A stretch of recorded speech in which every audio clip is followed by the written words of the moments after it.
बिस्मिल्लाहिर्रहमानिर्रहीम। अस्सलाम वालेकुम students, welcome back to my YouTube channel Miya academy. आज की इस वीडियो में हम चैप्टर 1 के लेक्चर नंबर 4 को डिस्कस करेंगे और इसके बाद सिर्फ एक और लेक्चर होगा जो कि लेक्चर नंबर 5 होगा। इस चैप्टर के इसीलिए लेक्चर जो है वो 5 बने क्योंकि इस चैप्टर में से लॉन्ग क्वेश्चन आ जाते हैं। मेरा यही पॉइंट ऑफ व्यू है कि आपको अच्छे तरीके से समझ आए, ये नहीं कि आपके यानी शॉर्ट से लेक्चर्स बना के बस बुक को कंप्लीट कर दूँ, ना ये है कि इतने लंबे लंबे बना दूँ कि स्टूडेंट्स बोर हो जाएँ। सिर्फ टू द पॉइंट बात होगी। स्टार्ट करते हैं। ये जो आपका ये मे बी के लॉन्ग क्वेश्चन में आ जाए, जो एक्सरसाइज वाला लेक्चर होगा उसमें मैं आपके कंप्लीट जो है क्वेश्चन क्लियर कर दूँगी कि कौन से आप क्वेश्चन जो है लॉन्ग क्वेश्चन क्लियर कर लें और कौन से जो है आप स्किप कर दें। फ़िलहाल हमने जो है अपना टॉपिक डिस्कस करना है, समझना है कि कौमी आमदनी का दायरवी बहाव क्या होता है। फर्स्ट ऑफ ऑल देखें तो किसी मईशत में घराने, मईशत किसको कहते हैं, यानी जो हमारा यानी पूरा जो माशी निज़ाम है उसे हम क्या कह रहे हैं, मईशत कह रहे हैं। ठीक है। अच्छा, किसी मईशत में घराने और कारोबारी अदारे दो अहम शोबे काम कर रहे होते हैं। ठीक है, यानी दो अहम जो वो काम कर रहे होते हैं शोबे। अच्छा, कौमी आमदनी मुख्तलिफ़ शक्लों में उनके दरमियान गर्दिश कर रही होती है। तब ये जो आपका है ना कौमी आमदनी की दायरे बहाव, शॉर्ट क्वेश्चन के लिए डेफिनेशन है। ठीक है, सो इसे आपने मार्क कर लेना है। अगर शॉर्ट क्वेश्चन आए तो साथ में आपने डायग्राम भी बनानी है। ये डेफिनेशन लिख के साथ में आपने डायग्राम लाजमी बनानी है। बहुत ही इजीली जो वो बस लाइंस लगा के और आपने बना देनी है। अच्छा, कौमी आमदनी मुख्तलिफ़ शक्लों में इनके दरमियान गर्दिश कर रही होती है, कभी कारोबारी इदारों से घरानों की तरफ, ये मैं आपको आगे जाके पॉइंट समझाऊंगी कि कैसे करती है। ठीक, कारोबारी इदारों से घरानों की तरफ और कभी घरानों की तरफ से कारोबारी इदारों की तरफ हरकत करती है। कौमी आमदनी की इस गर्दिश को हम या हरकत को हम क्या कहते हैं, कौमी आमदनी का दायरवी बहाव। अच्छा, अब ये किस तरह से गर्दिश करती है। फ़र्स्ट ऑफ ऑल देखें, जैसे अब कोई है, मैंने फॉर एग्जांपल फैक्ट्री बनाई है, उसमें मैंने पैसा इन्वेस्ट किया अपना।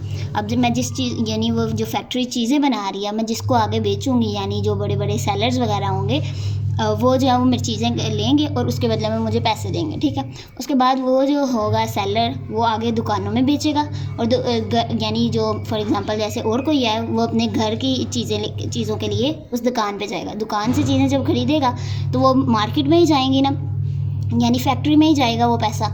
और आगे घरानों से फिर क्या होगा, जैसे अब कितने ज़्यादा घराने वो आगे फिर इन्वेस्ट करते हैं फैक्ट्रियों में। तो इस तरह से उनके दरमियान जो है गर्दिश कर रही होती है आमदनी। अच्छा, आमदनी के मुआवजे। अच्छा, ये क्या होते हैं आमदनी की खिदमात। ये मैंने आप फर्स्ट ईयर में आपके साथ ये पॉइंट डिस्कस किए हुए हैं कि ज़मीन, मेहनत, सरमाया और तंजीम, ये 4 अहम पॉइंट्स हैं। यानी ये आमदनी पैदाइश हम वो 4 फैक्टर्स जो थे ना, हमने फर्स्ट ईयर में पढ़े थे, I think so chapter number 11 या फिर 12 था, उसमें हमने डिस्कस किए थे। उनके मुआवजे कौन कौन से थे। ज़मीन का लगान होता है, मेहनत का उजरत, सरमाए का सूद और तंजीम का मुनाफा। ये उसके 4 जो है मुआवजे होते हैं आमदनी के। इनके दरमियान घरानों से अशिया खिदमात की कीमतें।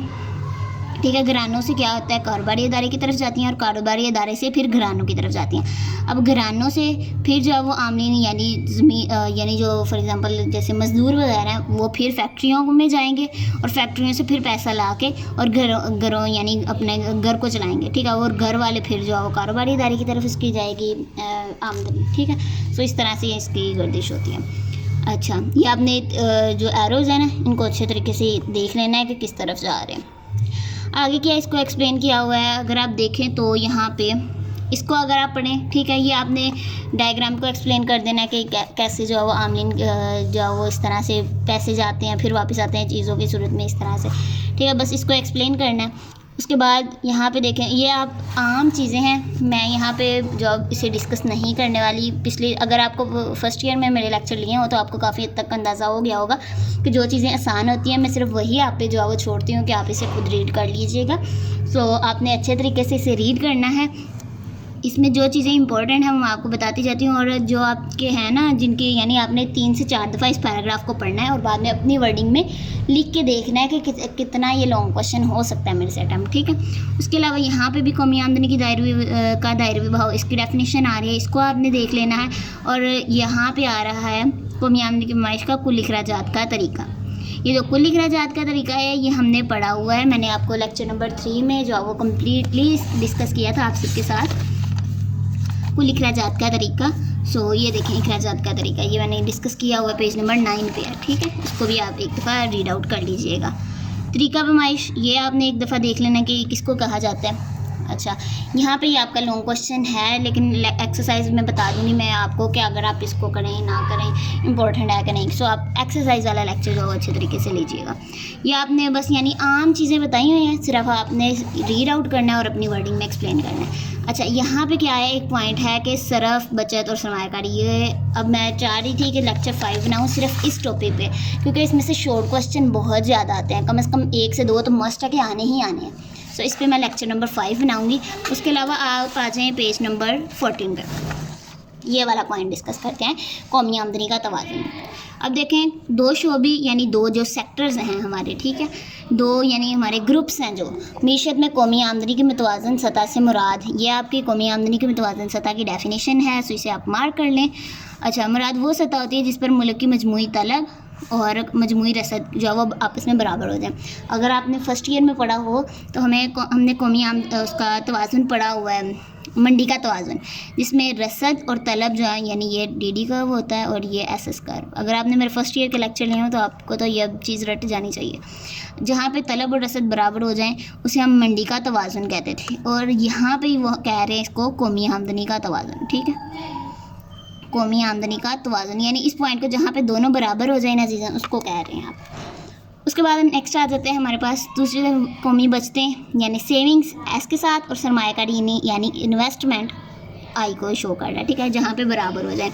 अच्छा, ये जो है ना आपका लॉन्ग क्वेश्चन, ये लॉन्ग क्वेश्चन में आ जाता है मे भी, लेकिन आपने इसको अच्छे तरीके से समझना है। क्वेश्चन काफ़ी ज़्यादा जो है ईजी है, देखने में काफ़ी ज़्यादा पे मुश्किल लग रहा है लेकिन बहुत ज़्यादा ईजी है। अच्छा, को मजमूई तलब और मजमूई रसद का तरीका है एक, और यहाँ पे है बचत और सरमायाकारी का तरीका। ठीक है। अच्छा, जो भी आपका क्वेश्चन होगा, कोई क्यूरी होगी, कोई कन्फ्यूजन होगी, साथ साथ आपने पूछना है। कमेंट सेक्शन ऑन है, कोई भी क्वेश्चन होगा आपने वहाँ पे पूछना है। और अगर मैं कमेंट सेक्शन में जवाब ना दे सकूँ कि यानी क्वेश्चन आपका काफ़ी ज़्यादा लंबा हो या समझाने वाला हो, सो मैं लेक्चर में जो है वो आपका क्वेश्चन जो है वो क्लियर कर दूँगी और आपको जो है वो लिंक सेंड कर दूँगी उस लेक्चर का। अच्छा, मजमूई तलब और मजमूई रसद का तरीका देखते हैं। जहाँ पे कौमी आमदनी का तवाज़ुन उस सतह पर होगा जहाँ पे मजमूई तलब और रसद जो है वो आपस में बराबर हो जाएंगे, जैसे मैंने आपको पहले भी एक्सप्लेन करके बताया। ठीक है, उसके बाद C+S और C+I, ठीक है, जहाँ पे बराबर हो जाएं, यानी S यहाँ पे सेविंग्स, I इन्वेस्टमेंट, और C जो है वो यहाँ पे बात कर रहे हैं कंजम्पशन की। ठीक है, यहाँ पे ये देखें कंजम्पशन यानी सर्फ की। ठीक है, जहाँ पे दोनों साइड पे प्लस करें और जहाँ पे S और I यानी आपस में बराबर हो जाएं। सो ये नीचे वाला पॉइंट है। ठीक है, उसके बाद नेक्स्ट देखें, यहाँ पे मजमूई तलब और मजमूई रसद आपको समझ आ रही होगी। C+I और C+S जहाँ पे बराबर हो जाएं उसको हम कह रहे हैं। ठीक है, दूसरा तरीका क्या है हमारा कि बचत और सरमायाकारी का तरीका। ठीक है, यहाँ पे ये देखें बचत और सरमायाकारी, जहाँ पे S और I, अब देखें इस तरीके से कौमी आमदनी का तवाज़ुन उस सतह पर होता है जहाँ पे बचत और सरमायाकारी बाहम बराबर हो जाएं। दो तरीके हैं, एक जगह पे तलब और रसद, मजमूई तलब और रसद, और यहाँ पे है बचत और सरमायाकारी का तरीका। अब डायग्राम्स देखें, सॉरी गोशवारा देखें तो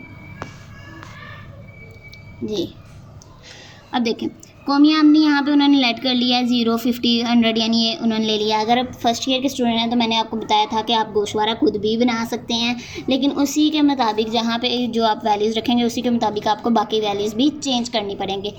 बेटर यही है कि क्योंकि इस बुक में ज़्यादा गोशवारे नहीं हैं, सो आप जो यहाँ पे यानी थोड़ा सा अपने माइंड में बिठा लें कि आपने यानी 0 के बाद 50, 50 के बाद 100, क्योंकि बाद में आप आहिस्ता आहिस्ता पूरी कैलकुलेशन आपको करनी पड़ेगी पेपर में। सो आप जो है यहाँ पे ही अपना पॉइंट जो क्लियर कर लें। अच्छा, सर्फ भी यहाँ पे उन्होंने जो वो आहिस्ता आहिस्ता 20 से बढ़ाई हुई है, और यहाँ पे देखें जहाँ पे दोनों चीज़ें बराबर हो रही हैं 100 और 100, उसके सामने इन्होंने लिखा हुआ है 0, और ऊपर पे माइनस में चले गए और इधर जो है वो प्लस में चले गए। अच्छा, रियल लाइन आपको पता होगी, यहाँ पे 0 होता है, इस साइड पे माइनस की वैल्यूज़ होती हैं और इस साइड पे प्लस की वैल्यूज़ होती हैं। ठीक है, सो यहाँ पे भी वो यही कर रहे हैं, 0 यहाँ पे रख रहे हैं जहाँ पे 100 और 100 दोनों चीज़ें बराबर हों, और 0 उसके सामने रख रहे हैं। ठीक है, ऊपर माइनस में और नीचे वाली प्लस में। अब देखें नेक्स्ट आ जाता है हमारा सरमायाकारी। मैंने कहा था जहाँ पे आपकी सरमायाकारी और बचत जो है वो बराबर हो जाए, यही कहा था। अब देखें जहाँ पे आपका ये 20 आ रहा है, ठीक है, और यहाँ पे आपने क्या करना है, एक चीज़ देख लेनी है कि यहाँ पे 180 और 200 में कितना डिफरेंस है। 20 का डिफरेंस है, 200 माइनस करें 180 में से तो आ जाता है हमारा 20। अब एस जो है वो हमारे पास यही है ना कि कौमी आमदनी में से हमने सी माइनस करना है। फ़िलहाल आपको समझ नहीं आ रही होगी कि शुरू में कंफ्यूज करती हैं ये चीज़ें, लेकिन अगर आप गौर से समझे लेक्चर को पीछे जाके दोबारा एक दफ़ा रिवर्स करके दोबारा सुन लीजिएगा अगर समझ ना आए तो। अब देखें 200 में से माइनस कर रहे हैं 180 और आ रहा है हमारे पास एस, ठीक है, बचत आ रही है यहाँ पे 20। अब ये जो हो गई हैं हमारी वैल्यूज़, इसके सामने हम देखेंगे ये 20 वैल्यू यानी 20 आंसर आ रहा है यहाँ पे हमारा एस। हमने क्या कहा था, जहाँ पे बचत और सरमायाकारी दोनों बराबर हों, सो हमने 20 और ये वाली पूरी लाइन जो है हमने 20 की बना लेनी है, ठीक है। उसके बाद यहाँ पे देखें नेक्स्ट आ जाता है हमारा मजमूई तलब, और मजमूई रसद हमने क्या करना है, बराबर कहाँ करेंगे, वही हमारा क्या होगा, कौमी आमदनी का तवाज़ुन होगा। सो अब हमने इसको बराबर करके देखना है, इसको और इसको कहीं ना कहीं हमने देखना है, जहाँ पे बराबर होंगे वो होगा, ठीक है। अब देखें ये जो है हमने क्या किया था, सी प्लस आई, सी ये आपका सी और आई को प्लस करना है आपने, ठीक है। 20 और 20 40 आ गया, ठीक है। 60 और 20 80 आ गया आपका। 100 और 20 120, 140 प्लस 20 160, 180 प्लस 20 200, 220 प्लस 20 240, 260 प्लस 20 280। यहाँ तक होप्स हो कि आपका पॉइंट क्लियर हो गया होगा। अब नेक्स्ट आ जाता है हमारा सी प्लस एस। अब आपने सरफ वाला और बचत वाला, ठीक है, इन दोनों को प्लस करके यहाँ पे लिख लेना। बेटर यही तरीका है कि आप जो दो चीज़ें अपने यानी दिमाग में बिठा लें कि आपने ये जो है 0 से स्टार्ट करनी है और 50 का मार्जिन रखना है, यहाँ पे 20 से स्टार्ट करना है और यहाँ पे देखें 20 का मार्जिन रखना है, ठीक है, 40 का मार्जिन रखना है, 40 का मार्जिन रखा हुआ, ठीक है। उसके बाद जहाँ पे ये दोनों होंगे वहाँ पे हमने क्या किया, जहाँ पे ये दोनों बराबर होंगे 0 रख लिया और ऊपर में माइनस, नीचे वाली में प्लस। जहाँ पे ये देखें इनमें 20 का डिफरेंस आ रहा है और ये जहाँ हमने क्या करना है, बचत और सरमायाकारी को बराबर करना है। सो यहाँ पे बराबर हुई हैं, ये 20 आया है तो 20 हमने सारा लिख देना है और उसके बाद सी प्लस आई कर लेना है और सी प्लस एस कर लेना है। पेपर में ये बनाने में बहुत आसानी हो जाएगी अगर आपने 2 से 3 दफ़ा अपने जो है नोटबुक पर प्रैक्टिस की होगी, ठीक है। उसके बाद यही वैल्यूज़ उठा के हमने क्या करना है, इसमें डायग्राम में पुट कर देनी है। होप्स हो कि समझ आई होगी। अगर आपको नहीं समझ आई सो आप दोबारा कमेंट सेक्शन में पूछ लीजिएगा, अगर कोई पॉइंट हो तो मैं आपका जो है वो क्लियर कर दूँगी। अच्छा, ये हमने बाद में डायग्राम में पुट कर लिया और बाद में उसको ही हमने एक्सप्लेन किया हुआ यहाँ पे, ठीक है। ये डायग्राम किस तरह से एक्सप्लेन करनी है ये मैंने पेपर प्रेजेंटेशन वाली वीडियो में आपके साथ ब्रीफली डिस्कस किया हुआ है। सो आप जो है वो वाली वीडियो देख लीजिएगा। ये फर्स्ट लेक्चर के जो है ना कमेंट सेक्शन में मैंने जो है वो आपको लिंक दिया हुआ है। अच्छा, बचत और सरमायाकारी का तरीका, S = I हमने यानी अब सेकंड जो है वो पढ़ना पॉइंट ऑफ व्यू। इसमें भी क्या किया हुआ है उन्होंने, वही जो है ये जो गोश्वारा बनाया हुआ था, इसको अगर आप यानी समझ लेते हैं, समझा हुआ है, आपको समझ आ गई है तो वही यहाँ पे उन्होंने एक्सप्लेन किया हुआ है और वही वैल्यूज़ क्या है हमने यहाँ पे पुट करके और डायग्राम ऊपर से एक्सप्लेन की हुई है। सो ये होप्स हो कि आपका ये लेक्चर बहुत ज़्यादा स्टूडेंट को भी डिफ़िकल्ट लग रहा होगा, लेकिन जब आप प्रैक्टिस करेंगे तो बहुत इंशाल्लाह ईजी हो जाएगा। फिर मैं आपको एक दफ़ा टिप दे दूँ कि आपने 0 से 50 यानी 50 का मार्जिन रखा है, यहाँ पे 40 का मार्जिन रखा और जहाँ पे ये दोनों चीज़ें बराबर हैं उसके सामने हमने 0 लिखना है, ऊपर वाली माइनस नीचे वाली प्लस, ठीक है। उसके बाद हमने क्या करना है, 20 वाली ये दोनों वैल्यूज़ लेनी है, 20 का देखना है और 20 को ही हमने रखना है यहाँ पे, ठीक है। जब 20 और 20 ये दोनों बराबर हो गए उसके बाद हमने C प्लस आई करना है और C प्लस एस करना है और बाद में ये दोनों वैल्यूज़ बराबर आ जाएंगे। फिर उन्हीं वैल्यूज़ को हमने डायग्राम में पुट करना है और बहुत ईजी लॉन्ग क्वेश्चन ये आपका अटैम्प्ट ईजीली हो जाएगा। होप्स हो कि आपको ये लेक्चर समझ आ जाएगा।